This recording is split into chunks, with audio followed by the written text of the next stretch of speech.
dulu waktunya Ibu. Ya, silahkan dengan senang hati. Mungkin ada yang bisa kami bantu. Baik Ibu, ada tugas saya sebagai CDP yaitu ingin mewawancarai Ibu sebagai pimpinan satuan. Oh, alhamdulillah ya. Alhamdulillah Ibu sebagai CDP angkatan 10 ternyata hari ini sudah melangkah ke modul 3. Dan kali ini adalah tentang wawancara kepada pimpinan satuan pendidikan. Tak terasa ya Ibu ya? Iya Bu. Alhamdulillah Ibu, adapun wawancara kali ini terkait tugas saya sebagai CDP angkatan 10 tentang pengambilan keputusan berbasis nilai dalam sebagai pemimpin. Alhamdulillah ya, silahkan mungkin boleh bisa dimulai pertanyaannya. Ya, baik Ibu, mungkin Ibu pernah merasakan dilema dalam pengambilan keputusan ya Bu? Iya, kalau ditanyakan bahwa mungkin pernah merasakan yang namanya dilema, itu sudah pasti. Kenapa? Karena setiap ada permasalahan itu, baik itu permasalahannya berat ataupun kecil, pasti kita mengalami yang namanya dilema ya Ibu ya. Iya Bu, iya betul sekali. Baik Ibu, mengenai tentang dilema, bagaimana cara Ibu mengidentifikasi kasus-kasus yang merupakan dilema? Sepengetahuan saya ini namanya kan dilema itu ada bermacam-macam ya. Nah, terkadang dalam sebuah dilema itu ada mengandung nilai. Misalnya keputusan yang diambil ini benarkah atau salahkah. Nah, ini ada kaitannya dengan nilai-nilai. Nah, kita lihat dulu di mana letak kebenarannya, di mana letak kesalahannya. Yang mana yang banyak, benarnya banyak atau salahnya yang banyak. Istilahnya dalam mengambil keputusan itu harus ada identifikasi awal. Saya kira seperti itu. Baik Ibu, betul sekali jawabannya Ibu. Jadi kita harus mengidentifikasi lebih dahulu ya Bu. Baik Ibu, jadi bagaimana Ibu menjalankan dalam pengambilan keputusan di sekolah Ibu, terutama untuk kasus-kasus ini ada dua kepentingan yang sama-sama benar atau sama-sama mengandung nilai kebajikan. Berarti dilema yang dihadapi ini istilahnya benar lawan benar ya? Iya Bu. Benar lawan benar. Berarti kalau seperti itu kita lihat dulu, identifikasi dulu masalah yang ada, yang mana yang benarnya yang banyak dan mana yang benarnya yang sedikit. Nah, apabila kita sudah mengidentifikasi bahwa seperti inilah sebenarnya masalah yang dihadapi ini di sekolah atau kasus yang dihadapi di sekolah, kita lihat apakah fasenya, maksudnya rangkaian berikutnya, proses apa yang harus dilalui untuk menghadapi masalah ini. Apakah ada, maksudnya dalam mengambil keputusan itu kita lihat mana progres yang paling bagus untuk dilema ini yang kita lalui. Nah, setelah ada prosesnya yang kita lihat ini atau fase yang kita ikuti, kita lihat salah satu di antara proses yang akan dilalui ini, kita memilih salah satu di antaranya untuk mengambil keputusan tersebut. Begitu ya Bu. Terus terkait daripada itu Bu, langkah-langkah atau prosedur seperti apa yang Ibu bisa lakukan dalam selama ini dalam mengambil keputusan? Langkah-langkah atau prosedur, Iya. prosedur yang kami lakukan sebagai pimpinan satuan di sekolah itu tadi. Yang pertama langkahnya itu kita identifikasi masalah. Nah, identifikasi masalah ini sama dengan identifikasi awal Ibu ya. Nah, setelah kita mengidentifikasi ini, kita carikan jalan bahwa untuk setelah ada masalah yang ditahu bahwa ini adalah masalahnya, kita dicarikan jalan, beberapa jalan atau alternatif yang akan ditempuh dalam pemecahan masalah itu. Nah, setelah ada itu, yang berikutnya kita memilah salah satu alternatif pemecahan masalah itu. Nah, setelah dipilih, yang terakhir kita implementasikan dari hasil keputusan yang kita ambil tersebut. Iya. Terus Ibu, hal-hal apa saja yang Ibu anggap efektif dalam pengambilan keputusan pada kasus-kasus dilema? Coba diulangi pertanyaannya. hal-hal apa saja yang selama ini Ibu anggap efektif dalam pengambilan keputusan pada kasus-kasus di dalam etika? Hal-hal yang dianggap efektif ya. Iya Bu. Hal-hal yang dianggap efektif dalam mengambil keputusan dalam menghadapi sebuah dilema. Iya, Nah, betul sekali. hal-hal yang dianggap efektif itu kita sebagai pimpinan satuan pendidikan akan efektif pengambilan keputusan kita kalau memang kita sesuaikan prosedur dari awal, ataukah kita lihat dari awal apa kasusnya. Nah, setelah itu kita lihat bahwa langkah-langkah ini yang akan saya tempuh. Setelah dilihat langkah-langkahnya, baru dijalankanlah atau diimplementasikanlah hasil keputusan yang mau diambil, seperti itu. Baik Ibu, seperti itu ya, bahwa harus diidentifikasi baru diimplementasikan. Terkait dari itu Bu, hal-hal apa saja yang merupakan tantangan dalam pengambilan keputusan pada kasus dilema etika? Ini yang terkadang berat ya. Kenapa saya mengatakan terkadang berat? Karena terkadang kita kurang mampu memilah bahwa sebenarnya yang kita hadapi adalah dilema etika, bukan bujukan moral. Kenapa saya mengatakan seperti itu? Karena terkadang sebenarnya masalah yang dihadapi, fakta yang dinyatakan bahwa ini adalah benar, namun sebentar itu adalah salah. Nah, ini terkadang kita terkecoh yang mana sebenarnya dilema etika yang kita hadapi dan yang mana bujukan moral dihadapi. Kenapa saya mengatakan seperti itu? Karena kalau kita menghadapi kasus atau masalah dilema etika, berarti itu adalah benar, faktanya benar, kemudian benar juga lawannya. Sementara kalau bujukan moral itu benar, lawan yang salah. Namun pada dasarnya bahwa antara dilema etika dengan bujukan moral, di sini penentuannya yang lebih cepat mengena itu di bujukan moralnya. Kenapa? Karena kita bisa langsung bandingkan bahwa ini benar, ini salah. Seperti beda kalau dilema etika. Kalau dilema etika ini benar, ini salahnya. Jadi di situ kita kesulitannya itu pada saat penentuan bahwa ini masalahnya benar, ini adalah salah, seperti itu. Jadi baik Ibu, jadi di sini hal-halnya adalah terkadang kita berat dalam Penentuan dalam menentukan suatu masalah. Terkait dari itu Bu, apakah Ibu memiliki sebuah atau jadwal tertentu dalam sebuah penyelesaian kasus dilema etika? Terus apakah Ibu langsung menyelesaikan di tempat atau memiliki sebuah jadwal untuk menyelesaikannya? Bentuk atau prosedur seperti apa yang Ibu jalankan? Oh baik ya, mengenai jadwal ataukah prosedur yang kami lalui sebagai pimpinan dalam satuan pendidikan, mungkin dalam beberapa person mungkin ada yang mengatakan harus dijadwal, mungkin juga harus diselesaikan saat itu. Namun bagi saya sebagai pimpinan satuan perlu dilihat dulu bagaimana sebenarnya permasalahannya. Kalau permasalahannya itu tidak berat-berat amat, harus diselesaikan saat itu juga.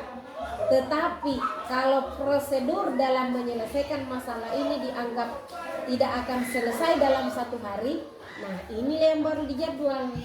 Seperti itu. Jadi kita lihat kasusnya dulu seperti apa. Apakah berat sekali ini kasusnya atau tidak. Kalau berat sekali dan memungkinkan bahwa harus ada waktu, barulah kita jadwalkan. Tetapi kalau kasusnya ini bisa langsung selesai dalam saat itu juga, maka kita langsung selesaikan saat itu juga. Saya kira seperti itu Bu. Terima kasih Bu atas jawabannya. Jadi kita lihat dari segi masalahnya ya Bu, berat tidaknya. Kalau misalnya berat, kita selesaikan, maksudnya kita jadwalkan. Tetapi kalau misalnya tidak bisa diselesaikan, berarti harus diselesaikan itu seperti secepatnya. Jadi ceritanya tidak dipatok, tidak ada patokan bahwa setiap ada masalah harus dijadwal, tidak. Yang penting kita lihat dulu kasusnya, masalahnya seperti apa. Kalau memang berat sekali, ya silahkan buat. Tetapi kalau tidak perlu, langsung saat itu juga dieksekusi. Iya Bu, terima kasih banyak masukannya. Terus di sini adakah seseorang atau faktor-faktor yang selama ini mempermudah atau membantu Ibu dalam pengambilan keputusan dalam kasus-kasus dilema etika Ibu? Iya, kalau dikatakan adakah faktor-faktor yang membantu kami dalam mengambil keputusan supaya mudah? Iya, ya sudah pasti. Kenapa saya mengatakan seperti itu? Karena permasalahan di seluruh satuan pendidikan itu kan terkadang bukan dari satu orang. Ya, makanya seluruh stakeholder yang ada di sekolah itulah yang membantu kami dalam mengambil keputusan itu kalau dibutuhkan saat itu. Tetapi sepanjang maksudnya masalah atau kasus yang dihadapi ini membutuhkan cuma 2 orang, ya 2 orang aja. Tetapi kalau misalnya ini kasus yang dihadapi karena selama di satuan pendidikan itu tidak mesti bahwa satu arah saja kasusnya Ibu ya, bisa berbagai arah. Maksudnya saya mengatakan seperti itu kenapa? Karena terkadang kasus misalnya antara satu yang lain, kasus anak didik, kasus yang dari orang tua ke sekolah misalnya, berarti dalam pelibatan untuk mendukung kasus ini dalam menangani otomatis ada stakeholder ya, baik itu dengan tenaga pendidik ataukah komite maupun pengawas pembina. Saya kira seperti itu. Baik Ibu, terkait dengan faktor-faktor yang saya minta dalam pengambilan keputusan, berarti di sini harus terlibat semua seluruh stakeholder ya Bu. Baik Ibu, kita tidak terasa di pertanyaan ke-8 Ibu. Jadi di sini hal apa saja yang telah disampaikan, pembelajaran apa yang dapat Ibu petik dari pengalaman Ibu dalam mengambil keputusan dilema? Oh iya, hal-hal yang bisa kami petik sebagai satuan pendidikan ya, dalam pimpinan satuan pendidikan dalam mengambil keputusan tentang dilema etika ini. Yang pertama itu adalah masalah pengenangan kasusnya, langkah-langkahnya maksud saya. Ini yang paling penting. Kenapa saya mengatakan seperti itu? Karena kalau kita sudah mengetahui bahwa yang namanya dilema etika adalah seperti ini, bujukan moral seperti ini, maka langkah-langkah yang akan ditempuh itu akan mudah. Saya kira seperti itu. Baik Ibu, terima kasih atas perbincangan hari ini Bu. Dari sebuah masalah kita bisa mengambil keputusan bahwa bagaimana kita sebagai guru atau sebagai pimpinan dalam memecahkan sebuah masalah. Terima kasih banyak Ibu atas waktu yang telah diberikan kepada saya. Saya ucapkan banyak terima kasih kepada Ibu. Iya, sama-sama. Semoga sukses selalu ya, dan selesai tepat waktu untuk modul 3-nya ini, dan sukses untuk mencapai GP-nya. Amin Ibu, terima kasih banyak atas motivasinya.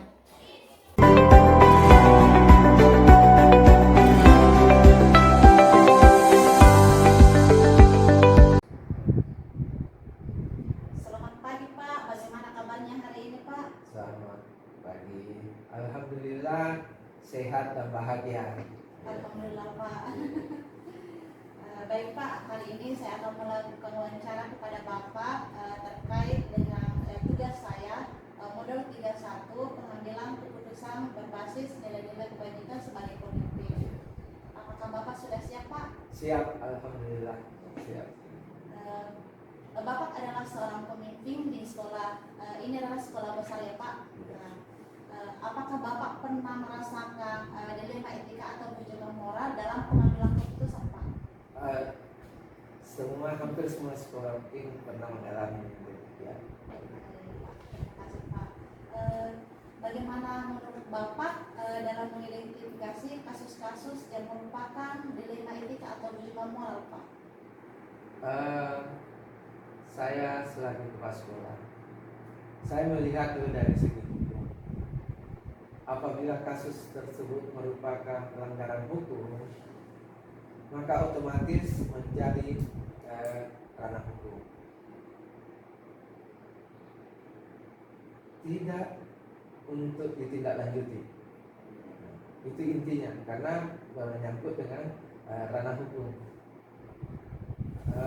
Namun jika masih dikatakan benar lawan benar, maka menjadi dilema etika, dapat dilanjutkan dengan pengambilan keputusan. Begitu. Kalau dilema etika lebih menekankan pengambilan keputusan yang tepat dan bijaksana, karena tidak ada keputusan yang salah di dalamnya. Sedangkan bujukan moral antara benar dan salah. Begitu intinya, nak. Oke. Betul sekali, Pak. Jadi selama ini, Pak, bagaimana Bapak menjalankan pengambilan keputusan di sekolah Bapak, terutama untuk kasus-kasus di mana ada dua kepentingan yang sama-sama benar atau sama-sama mengandung nilai kebajikan. Ya. Oke.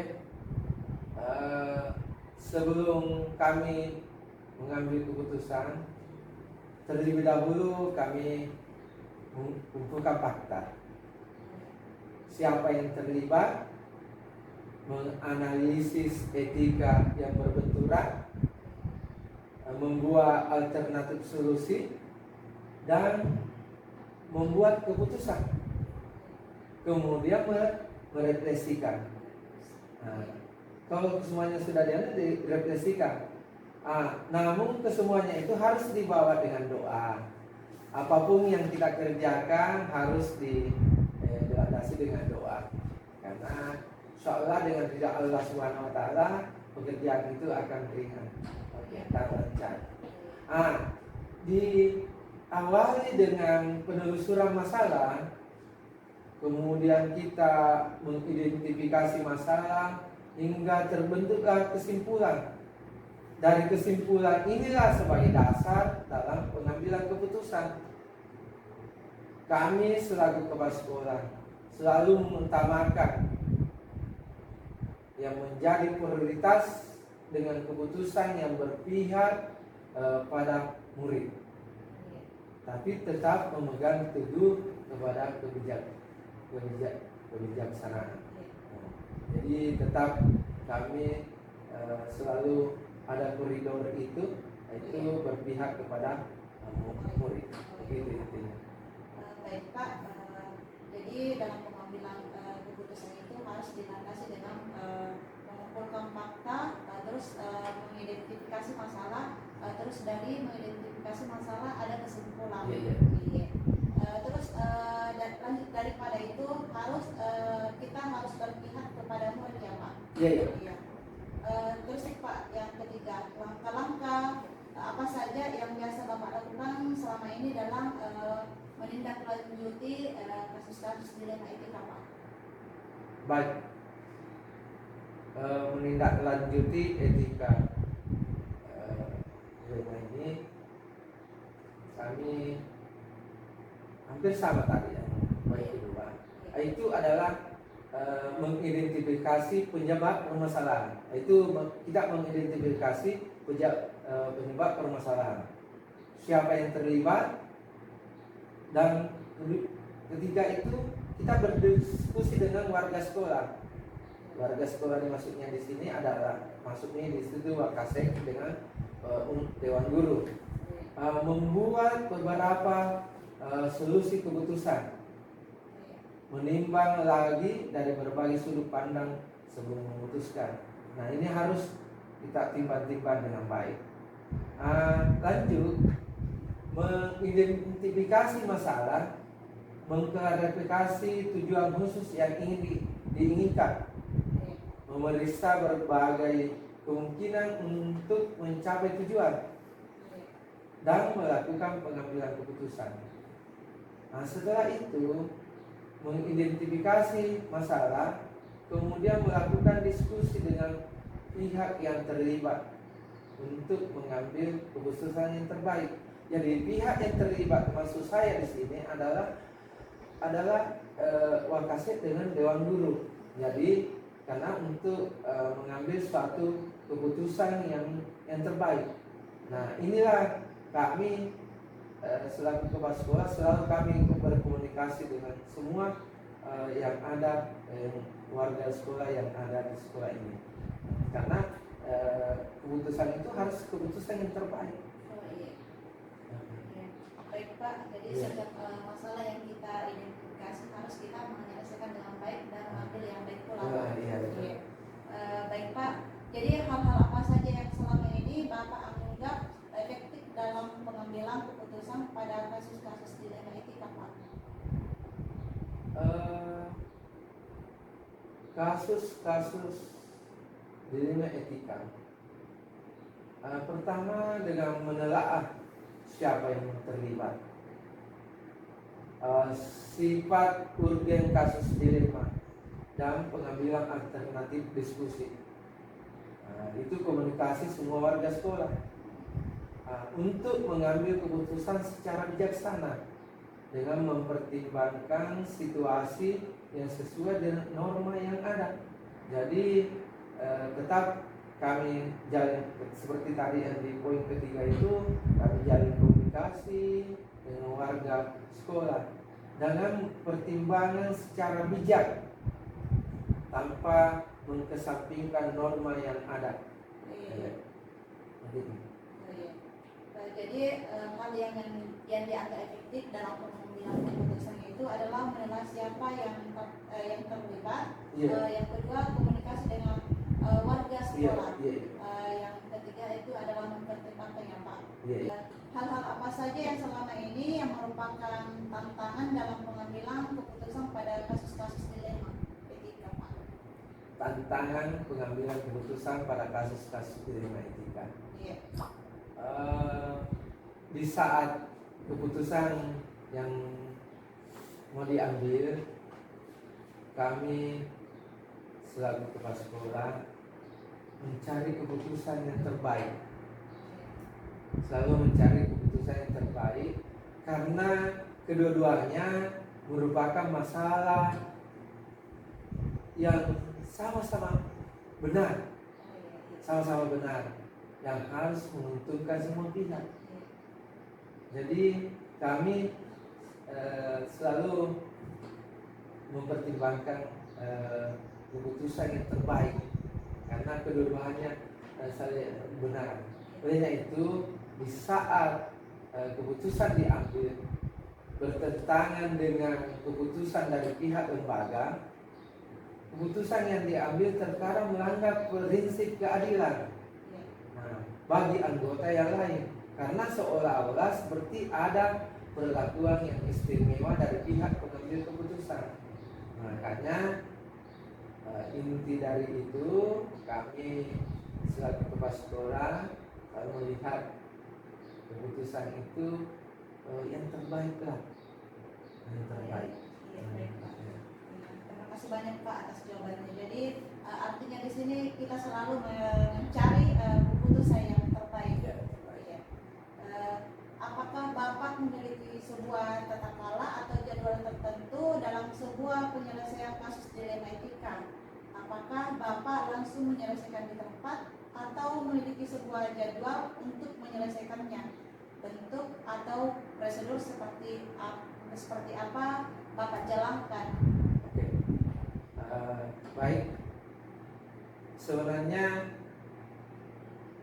ini ada jadwal dan tidak ada jadwal. Kita lihat dulu kasus. Apakah kasus itu masalahnya ringan atau biasa? Itu kami eksekusi di tempat. Langsung putuskan di tempat. Kalau kasusnya itu biasa dan ringan. Tapi jika masalahnya berat, maka dilakukan proses sesuai dengan tingkat kompleksitas yang terjadi. Kita lihat. Jadi kalau berat, kita lanjutkan untuk mencari solusi.